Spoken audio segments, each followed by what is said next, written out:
इतिहासमा पेरुको धरतीमा जनयुद्धले एउटा उच्चतम रूप लिइरहेको अवस्था थियो र त्यो जनयुद्धको विकासको क्रममा 80को दशकदेखि चाहिँ सुरु भएको जनयुद्ध 90को दशकमा पुग्दाखेरि एउटा उच्चतम रूपमा पुगिसकेको थियो र पेरुको चाहिँ भूभागको हिसाबले हेर्दाखेरि करिबन चाहिँ 1/3 भूभागमा चाहिँ एक प्रकारको राजसत्ता कायम गर्ने प्रक्रियाबाट गइरहेको थियो। झन्डै 50% जनता 50% जनता क्रान्तिबाट चाहिँ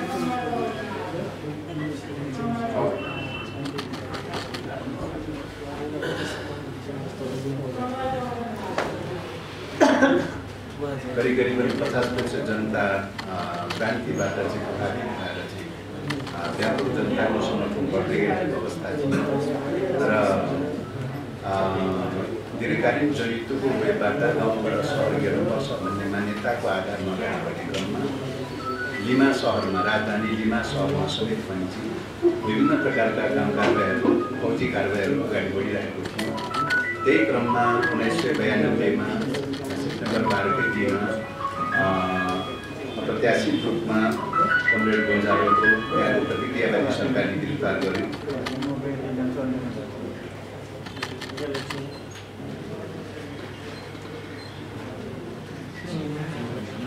त्यहाँको प्रतिक्रियावादी सरकारले उहाँलाई चाहिँ गिरफ्तार गर्यो र उहाँको गिरफ्तारीबाट एउटा ठुलो टेलिकम्युनिस्ट आन्दोलन गरेर ठुलो धक्का पुग्यो र त्यो धक्काले गर्दाखेरि त्यहाँको जनयुद्ध एक प्रकारले निरन्तर रूपमा त जारी रह्यो।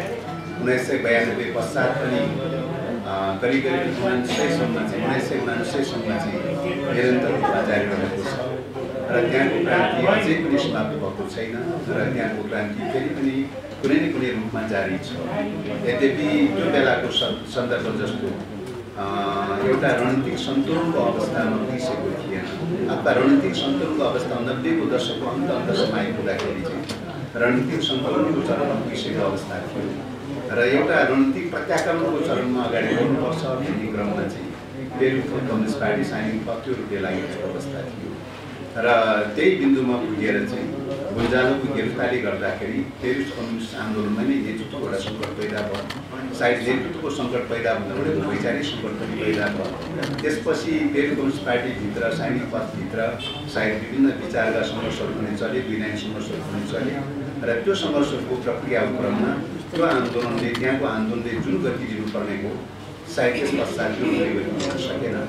तर पनि यसबाट हामीले शिक्षा लिनुपर्ने विषय के हो त भन्दाखेरि चाहिँ निश्चित रूपले क्रान्तिको एउटा मोडेल चाहिँ गाउँबाट सहर हेर्ने अथवा दीर्घकालीन जनयुद्धको प्रक्रियाबाट चाहिँ गाउँबाट सहर हेर्ने क्रान्तिको एउटा मोडेल अवश्य पनि हो। नेपालमा पनि त्यसैबाट प्रभावित भएर चाहिँ हामीले 10 वर्षको जनयुद्ध चाहिँ अगाडि गरेका थियौँ र 10 वर्षको जनयुद्धको प्रक्रिया क्रममा एक प्रकारले चाहिँ एउटा शक्ति सन्तुलनको प्रक्रियाबाट अगाडि बढिरहेको प्रत्याक्रमणको प्रक्रियाबाट अगाडि बढिरहेको अवस्था हो। तर अब अहिलेको विश्व परिस्थिति, राष्ट्रिय अन्तर्राष्ट्रिय परिस्थिति सबै परिस्थितिले गर्दाखेरि चाहिँ त्यही वेबाट एउटै प्रक्रियाबाट मात्रै क्रान्ति सम्पन्न हुन हुन्छ हुँदैन त भन्ने कुरा नेपालको सन्दर्भमा पनि त्यो शिक्षा दिएको चाहिँ छ।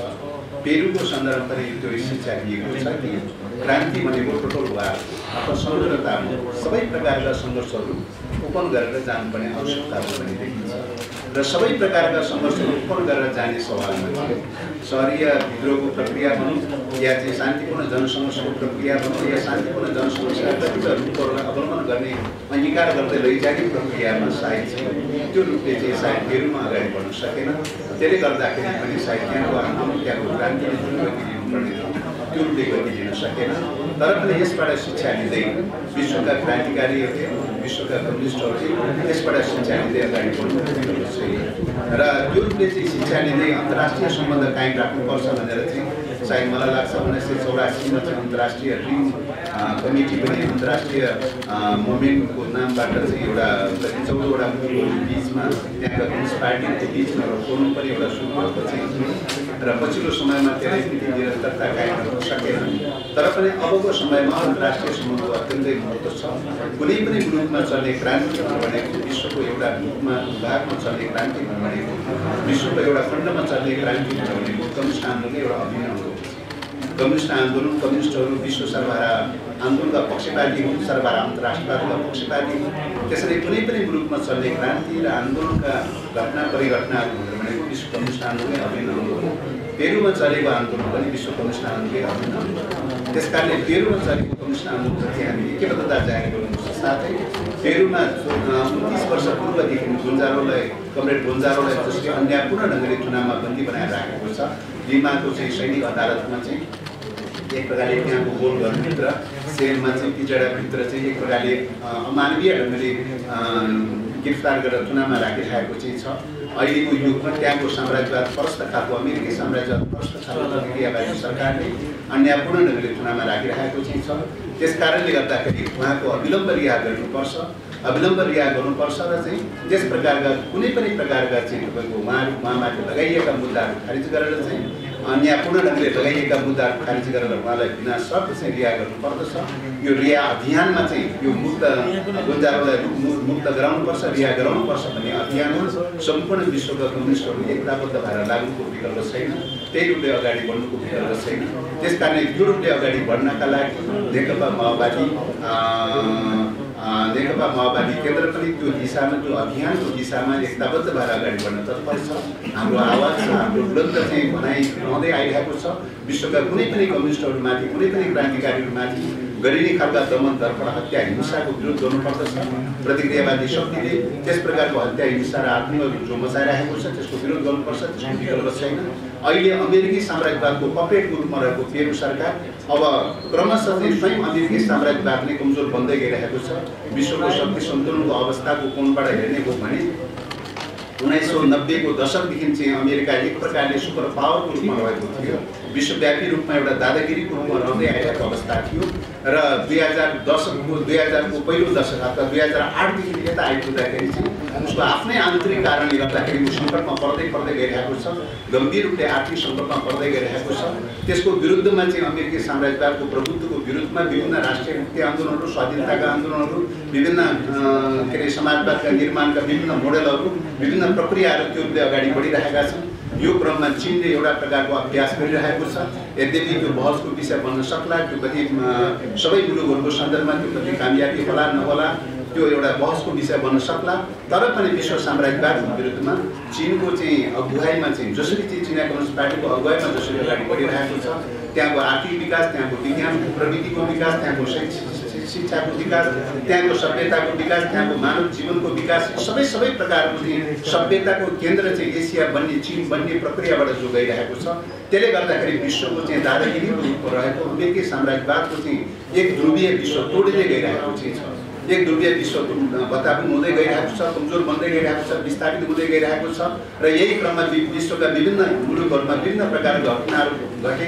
सिरियामा विभिन्न ढङ्गले न्यु खोज्ने अथवा चाहिँ अमेरिकी साम्राज्यवादको प्रभुत्व चाहिँ सिरियाबाट ब्याक हुन बाध्य भएको अवस्था छ, युक्रेनबाट ब्याक भइरहेको छ, क्रिमियाबाट ब्याक भइरहेको छ, हङकङबाट चाहिँ ब्याक भइरहेको छ। विश्वका कुनै पनि मुलुकमा जहाँ हात हाल्यो त्यतिबाट चाहिँ ब्याक हुँदै गइरहेको अवस्था छ। अमेरिकी साम्राज्यवाद ब्याक हुँदै गइरहेको अवस्था छ। अहिले पछिल्लो समयमा चाहिँ अफगानिस्तानबाट ब्याक हुँदै गइरहेको अवस्था छ र यो परिघटनाले चाहिँ यो स्थितिले के देखिरहेको छ त भन्दाखेरि अहिलेको चाहिँ विश्व साम्राज्यवादको नायकको रूपमा रहेको चाहिँ अमेरिकी साम्राज्यवाद विश्वबाटै चाहिँ निक्लिँदै गइरहेको चाहिँ छ र त्यसको विरुद्धमा चाहिँ राष्ट्रिय स्वाधीनताको आन्दोलन, जनवादी आन्दोलन, समाजवादी आन्दोलनका पक्षधरहरूको चाहिँ मोर्चा, एक प्रकारले सामान्य देशभक्त र राष्ट्रवादी खालका चाहिँ धारणा विचार राख्नेहरूको मोर्चा बढ्दै गइरहेको चाहिँ छ। त्यस कारणले गर्दाखेरि पेरुमा पनि अब चाहिँ तपाईँको प्रतिक्रियावादी शक्तिहरू, अमेरिकी साम्राज्यवादका पिछडिएको सरकारको भविष्य दिन छैन। त्यहाँ पनि कुनै न कुनै दिन पराजित हुनुको विकल्प छैन र त्यहाँका कम्युनिस्टहरू, त्यहाँका क्रान्तिकारीहरू, त्यहाँका देशभक्तहरू, त्यहाँका राष्ट्रवादीहरूले एक दिन पेरुलाई मुक्त बनाएर छाड्नेछ, एक दिन क्रान्ति सम्पन्न गराएर छाड्नेछ भन्ने विश्वास दिलाउँदै फेरि पनि चाहिँ गोन्जालोको चाहिँ विचारलाई गोन्जालोले एउटा विश्वलाई विश्व कम्युनिस्टलाई एउटा चाहिँ नयाँ सन्देश दिनका लागि गोन्जालो थर्डको रूपमा जसरी विकास गरे पेरुले चाहिँ 1968-66 मा चाहिँ कम्युनिस्ट पार्टीमा प्रवेश गर्नुभयो। गोन्जालो एउटा दर्शनशास्त्रका प्राध्यापक हुनुहुन्थ्यो चाहिँ प्राध्यापक पेसा गर्दा गर्दै कम्युनिस्ट पार्टीमा प्रवेश गर्नुभयो। कम्युनिस्ट पार्टीमा प्रवेश गरिसकेपछि 1969 मा चाहिँ कम्युनिस्ट पार्टी गठन गर्नुभयो, साइनिङ पथको रूपमा गठन गर्नुभयो। त्यसपछि गएर चाहिँ 1978 मलाई लाग्छ 78 हो जस्तो लाग्छ 76 हो जस्तो लाग्छ पार्टीको चाहिँ सायद अध्यक्षता ग्रहण गर्नुभयो। अध्यक्ष ग्रहण गरेदेखि 1980 देखि तीव्र गतिमा अगाडि बढेको अवस्था हो र 1988 मा पुग्दाखेरि गुन्जालो थर्डको रूपमा एसेट गर्नुपर्छ भनेर चाहिँ जसरी पेरु कम्युनिस्ट पार्टीले अंगीकार गरेर अगाडि बढेको थियो यो पनि विश्व कम्युनिस्ट आन्दोलनलाई एउटा नयाँ शिक्षा दिने एउटा नयाँ सन्देशको रूपमा एउटा नयाँ विचार दिने प्रक्रियामा अभ्यास भइरहेको छ। यद्यपि गुन्जालको विचार कति सही हुन सक्ला कति के अरे गलत हुन सक्ला त्यो चाहिँ भविष्यमा चाहिँ प्रश्न हुँदै जाने कुरा होला तर पनि चाहिँ साम्राज्यवादको विरुद्धमा र सबै प्रकारका प्रतिगामी शक्तिहरूको विरुद्धमा चाहिँ दीर्घकालीन जनयुद्धको प्रक्रियाबाट चाहिँ अगाडि बढ्नुपर्छ भन्ने मान्यताका साथ जसरी अगाडि बढेको थियो त्यो गुन्जालको विचार मूलतः सही क्रान्तिकारी विचार हो। मूलतः चाहिँ तपाईको सही एउटा चाहिँ पेरुको सन्दर्भमा चाहिँ एउटा सही ढङ्गले अगाडि बढेको विचार थियो भन्ने देखिन्छ। त्यसैले त्यो विचारको रक्षा गर्दै त्यो विचारको संरक्षण गर्दै अरू कम्युनिस्ट मुलुकका कम्युनिस्टहरू बिचमा चाहिँ बृहत्तर एकताबद्ध गर्दै बृहत्तर गोलबन्द गर्दै अगाडि बढ्नुको विकल्प छैन। नेपालले पनि त्यसबाट शिक्षा लिनुपर्छ। हामी गोलबन्द गर्न सकेनौँ एकताबद्ध हुन सकेनौँ। संसार कम्युनिस्टहरू क्रान्तिकारीहरू माओवादीहरू संसारका कम्युनिस्टहरू एकताबद्ध भएर साम्राज्यवादी घिराबन्दीलाई क्रस गर्न सकेनौँ भने चाहिँ निश्चित रूपले नेपालमा पनि कुनै न कुनै प्रकारका विघटन र विसर्जनहरू हाबी हुन सक्छ। त्यसकारणले अहिलेको युग भनेको साम्राज्यवादको युग हो। साम्राज्यवाद र चाहिँ उत्पीडित राष्ट्रहरूको बिचको टकराव नै अहिलेको प्रमुख टकराव हो। यो अवस्थामा चाहिँ तपाईको उत्पीडित राष्ट्रहरूको नेतृत्व चाहिँ अरू बुर्जुवाहरूले गर्न सक्दैन। चाहिँ बुर्जुवाहरू सहयोगी हुन सक्ला तर नेतृत्व गर्न सक्दैन। नेतृत्व गर्ने भनेको सच्चा कम्युनिस्टहरू क्रान्तिकारीले मात्रै नेतृत्व गर्न सक्छ र त्यसको अगुवामा चाहिँ बृहत्तर रूपमा फर्स्ट अफ अल त सच्चा कम्युनिस्टहरूको बिचमा एकीकरणको विकल्प छैन। दोस्रो कुरा सबै प्रकारका देशभक्त राष्ट्रवादीहरूसँग चाहिँ कुनै न कुनै टाइपको मोर्चाबन्दी जरुरी छ। साम्राज्यवादको विरुद्धमा मोर्चाबन्दी गर्न जरुरी छ र त्यस प्रकारको मोर्चाबन्दी गर्दै गएर चाहिँ मुलुकलाई स्वाधीन बनाउन सक्यो भने चाहिँ नेपालमा नि क्रान्तिको भविष्य सुनिश्चित छ। अहिलेको मूल चुनौती भनेको साम्राज्यवादसँगै टकराव हो। नेपाल जस्तो कतिपय अन्य सामन्तीय अर्ध औपनिवेशिक मुलुकबाट गुज्रिँदै आइरहेको अवस्थामा सामन्तवाद विस्थापित हुँदै गइरहेको अवस्था छ। अब सामन्तवाद लिडिङ पोलमा चाहिँ छैन, अगुवा गर्न सक्ने अवस्था छैन। त्यसकारणले गर्दा अब अगुवा गर्ने ताकत र शक्ति भनेको विश्व साम्राज्यवाद मात्र बाँकी छ र विश्व साम्राज्यवाद सबै ठाउँहरूमा तेस्रो विश्वका मुलुकहरूमा सबै ठाउँमा विश्व साम्राज्यवादको दादागिरी छ, प्रभुत्व छ। कुनै न कुनै ढङ्गले प्रभुत्व कायम गरिरहेको छ। खास गरी दोस्रो विश्वयुद्धको पराजय पश्चातदेखि चाहिँ 1980 को दशकदेखि यता चाहिँ न्यू कोलोनिजमको अभ्यास सुरु गरेको छ। न्यू लिबरलिजमको चाहिँ प्रिन्सिपलको आधारमा न्यू कोलोनिजमको अभ्यास सुरु गरेको छ र न्यू कोलोनिजमको विकास गरिसकेपछि तपाईँको कम्युनिस्ट आन्दोलन चाहिँ जति अफेन्सिभ रूपले जानुपर्ने हो त्यो रूपले अफेन्सिभ रूपले जान सकेका छैन। यस कारणले गर्दाखेरि चाहिँ अब पछिल्लो समयमा 50 को दशकदेखि यता चाहिँ उल्लेखनीय रूपले कम्युनिस्ट आन्दोलन अगाडि बढ्न सकेका छैन। एक प्रकारले प्रतिरक्षात्मक अवस्थाबाट गइरहेको छ। यसरी प्रतिरक्षात्मक अवस्थाबाट गुज्रिनु भन्नुको तात्पर्य के हो त भन्दाखेरि चाहिँ साम्राज्यवादले विकास गरेको जो वैचारिक अवधारणा हो त्यो न्यू कोलोनिजमको चाहिँ अथवा न्यू लिबरलिजमको चाहिँ के अरे जुन वैचारिक अवधारणा हो त्यो अवधारणा र न्यू कोलोनिजमको चाहिँ प्रिन्सिपलबाट जसरी आयो विश्व साम्राज्यवाद चाहिँ वित्तीय एकाधिकार पुँजीको प्रयोग गर्दै विभिन्न ढङ्गले जसरी विश्वव्यापी प्रबुद्ध जमाउने ढङ्गले आयो त्यसको प्रतिरोध गर्ने कुरामा कम्युनिस्टहरूले चाहिँ सफलता हासिल गर्न सकेका छैन। कम्युनिस्टहरूले सफलता हासिल गर्न सकेका छैन। जब न्यू कोलोनिजमको विकास हुँदै गयो तब कम्युनिस्टहरू एक प्रकारले प्रतिरक्षात्मक अवस्थामा पुगेका छन्। त्यसकारणले अब न्यू कोलोनिजमको विरुद्धमा कसरी चाहिँ एकजुट भएर अगाडि बढ्ने त्यसको सन्दर्भमा चीनले चाहिँ कुन प्रायको प्रयोग गर्यो त भन्दाखेरि चाहिँ एकाधिकार दलाल पुँजीलाई पनि एक हदसम्म प्रयोग गरेर चाहिँ आफ्नो मुलुकको के अरे व्यवस्थापन आफ्नो मुलुकको चाहिँ पुँजी आफ्नो मुलुकको चाहिँ स्रोत साधन त्यहाँको व्यवस्थापन यी सबै कुरालाई प्रयोग गरेर चाहिँ उनले चाहिँ एक प्रकारले एकाधिकार दलाल पुँजीमाथि चाहिँ आफ्नो नियन्त्रण राख्ने प्रक्रियामा चाहिँ उनले एक हदसम्म सफल भएर गइरहेको देखिन्छ। तर अरू मुलुकहरूको सन्दर्भमा त सायद त्यो सम्भव छैन। चाहिँ ल्याटिन अमेरिका अफ्रिका एसियाली मुलुकहरूको अरू मुलुकहरूको सन्दर्भमा त्यो सम्भव छैन।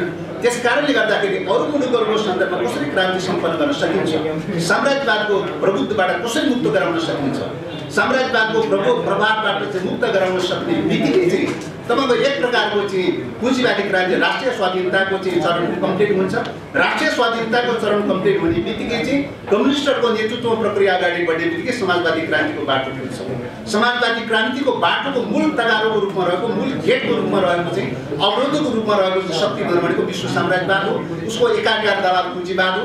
उसको एकाधिकार दलाल पुँजीवादलाई विस्थापित नगरिकन चाहिँ राष्ट्रिय स्वाधीनता प्राप्त गर्न सक्दैन। राष्ट्रिय स्वाधीनता प्राप्त नगरिकन चाहिँ समाजवादी क्रान्तिको ढोका खुल्न सक्दैन।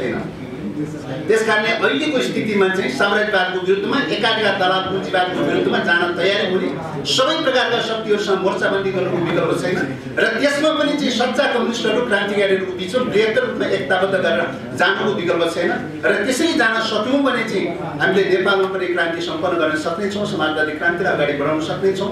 यो त्यो रूपले अगाडि बढ्न सकेन, पेरुबाट शिक्षा लिँदै हामी त्यो रूपले अगाडि बढ्न सकेनौँ भने यहाँ पनि विघटन साम्राज्यवाद भनेको त विघटनवाद हो।